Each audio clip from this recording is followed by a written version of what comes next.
días, somos de la UAD de Nuevo Laredo. Mi nombre es Daniela Cristela Lani Salas y hoy hablaremos de la formación y funcionamiento de sindicatos. Empezamos con el capítulo 2 que se llama Sindicatos, Federaciones y Confederaciones. El 357 habla sobre la adecuada protección de sindicatos de trabajadores y patrones. El 358 habla sobre los derechos de libre afiliación y participación de los sindicatos. 159. Los sindicatos tienen derecho a redactar sus reglamentos. 360. Los sindicatos pueden ser gremiales de empresa, industriales, nacionales de industria o de oficios. 361. Habla sobre los sindicatos de patrones. 362. Habla sobre la edad en la que los trabajadores pueden unirse a un sindicato. 363. Habla sobre quienes no pueden entrar en los sindicatos. 364. Habla sobre la cantidad de miembros mínima que debe tener un sindicato. 365. Habla sobre dónde debe registrarse el sindicato. 366. Habla sobre cuándo puede negarse el registro de un sindicato. 367. Se deroga. 368. Habla sobre el registro del sindicato que tiene efecto en todas las autoridades. 369. Habla cuando se cancela el registro de un sindicato. 370. Los sindicatos no pueden suspenderse o cancelarse por vía administrativa.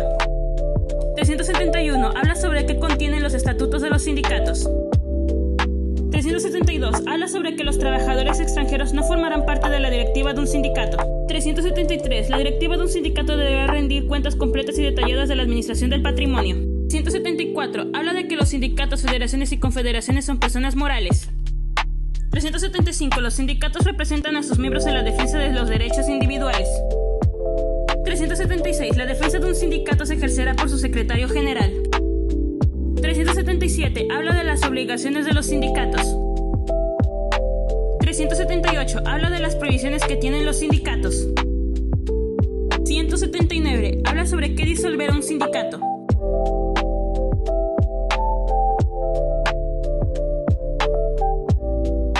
180. Habla de qué se hará en caso de disolución de un sindicato.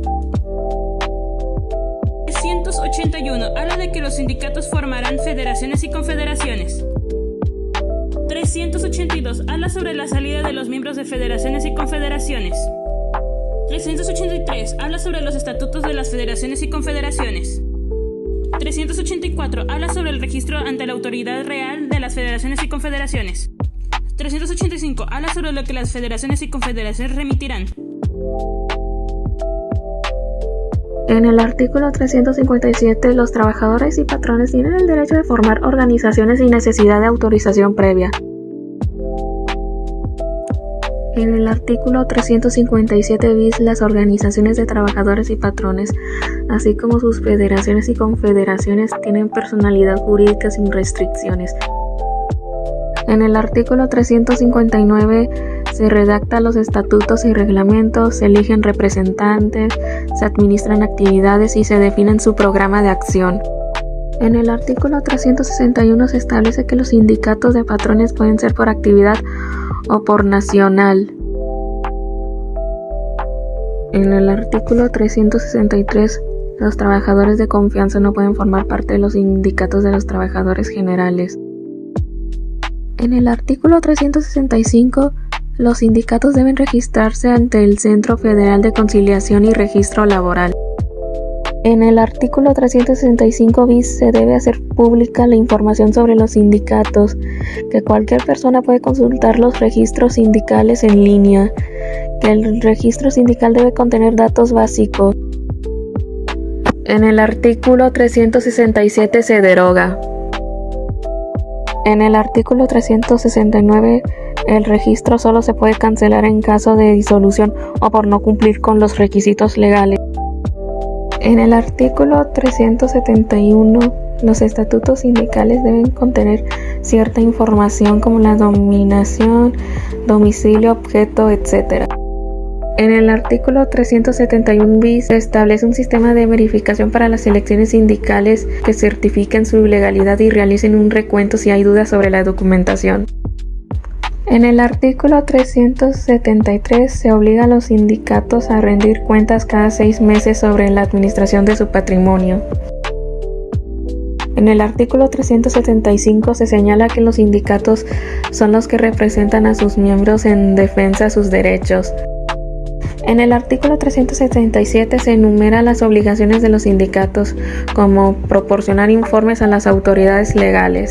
El artículo 379, los sindicatos se disuelven por el voto de 2/3 partes de sus miembros o por el cumplimiento del plazo fijado en sus estatutos. En el artículo 381 se permite la creación de federaciones y confederaciones sindicales. En el artículo 383 se establecen los requisitos para sus estatutos, como la denominación, domicilio y representación de sus miembros. En el artículo 385 se detalla la documentación necesaria para la constitución de federaciones y confederaciones, incluyendo actas y estatutos.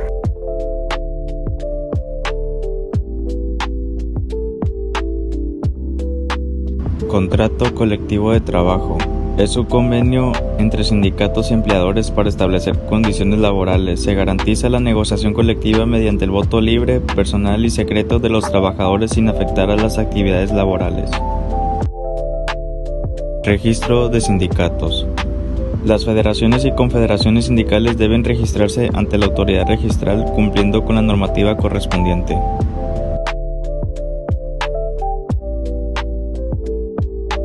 Constancia de representatividad.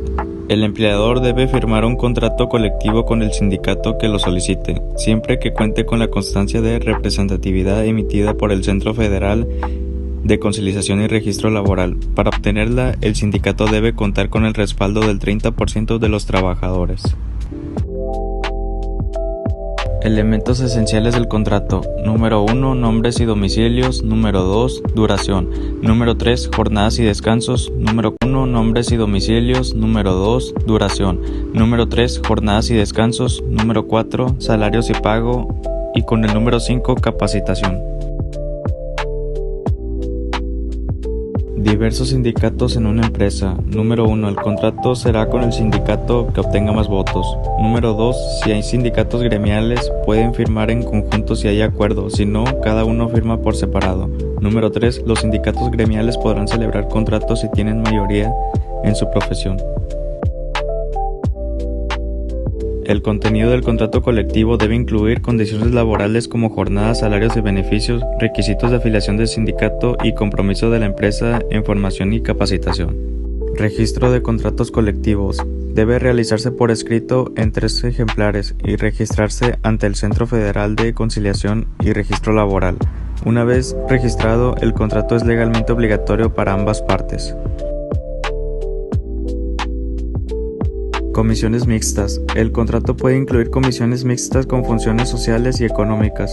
Sus resoluciones serán ejecutadas por los tribunales y se declaran obligatorias. Revisión del contrato colectivo. Número 1. Puede solicitarse por el sindicato del patrón. Número 2. Si hay varios sindicatos, se requiere el 51% de representación. Número 3. La solicitud debe de realizarse en 60 días antes de su vencimiento o cada 2 años en contratos por tiempo indeterminado por obra. Número 4. La revisión salarial debe solicitarse cada año con 30 días de anticipación.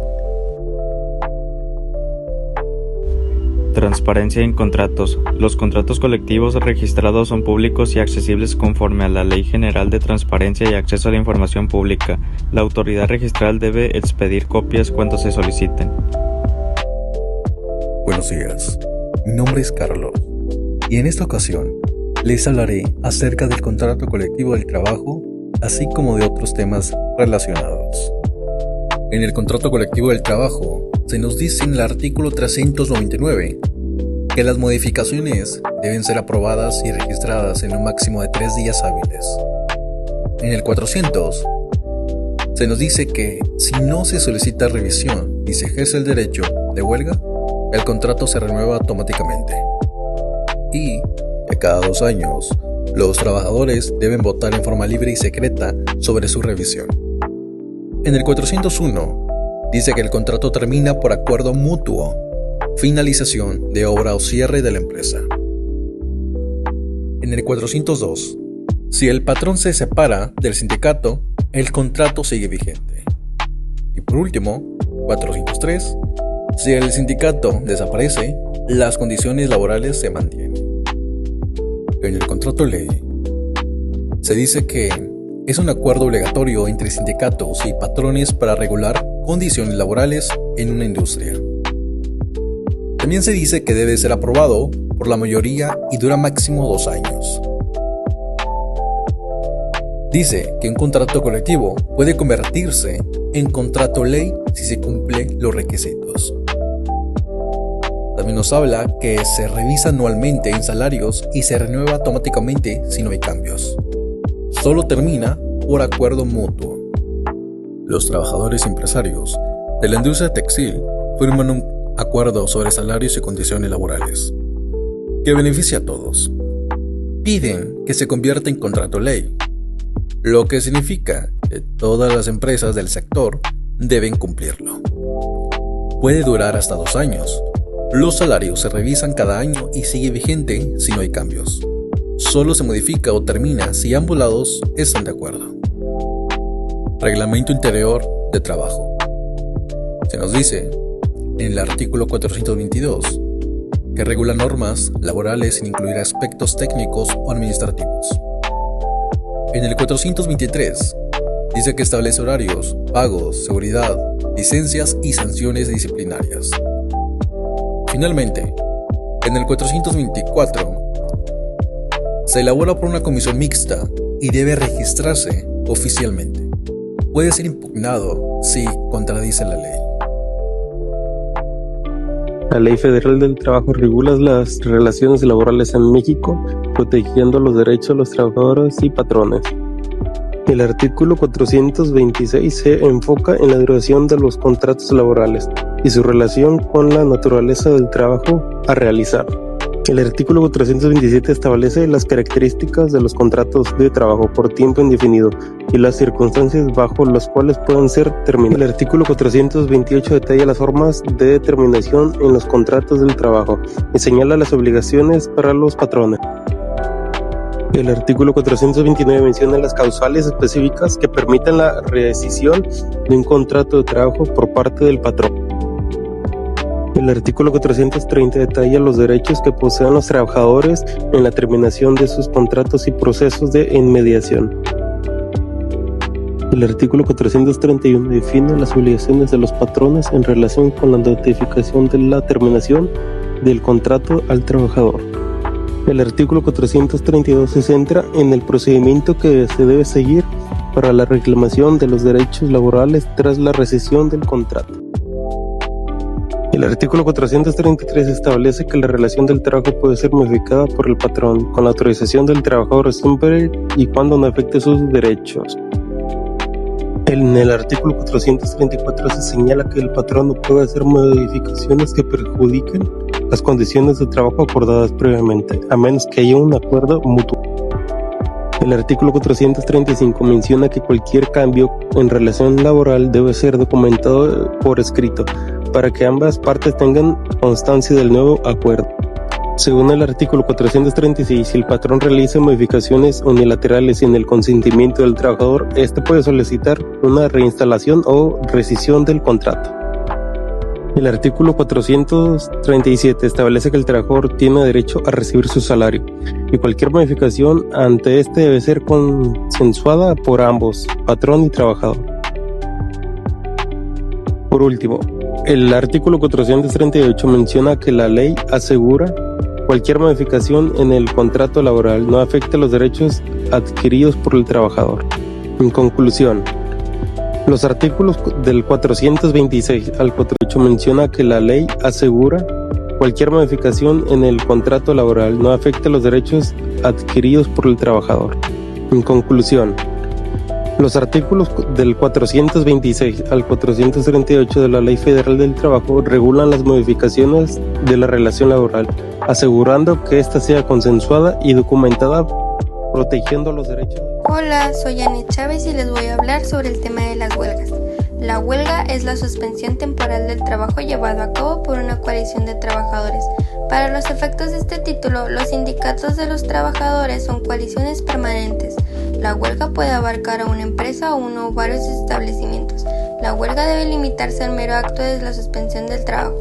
Huelga legalmente existente es la que satisface los requisitos y persigue los objetivos señalados en el artículo 450.